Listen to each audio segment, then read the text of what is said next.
O Parlamento de Galicia aprobou a proposición non de lei do Grupo Popular a través da que se insta ao Goberno central con motivo do custo do proxecto de mellora para o aproveitamento do regadío a que promova un cambio legislativo que facilite non repercutir o IBE non deducible aos regantes da comarca da Limia e no caso de que isto non fora posible asumir a financiación do 80% de dito IBE, ademais de que revise o esquema de financiamento do convenio para evitar que os regantes teñan que avalar o montante total do seu investimento.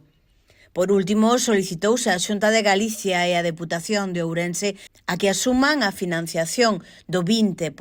do IBE da actuación no caso de que non se acade o cambio legislativo que permita a súa non repercusión. Os populares lembraron que no ano 2021, no marco do Plan para a mellora da eficiencia e sostibilidade en regadíos, incluído no Plan de recuperación, transformación e resiliencia da economía española, preseleccionouse o proxecto de mellora para o aproveitamento en regadío das 40 captacións de augas subterráneas a Limia. Co fin de axudar os regantes no acceso a este proxecto de mellora, a Xunta asinou coas comunidades de regantes a construcción de 40 pozos, ademais dos equipos e instalacións necesarias para o seu correcto funcionamento. O Goberno galego investiu 4 millóns de euros, o que sumou outros 2,5 millóns de euros para a instalación de grupos de bombeo.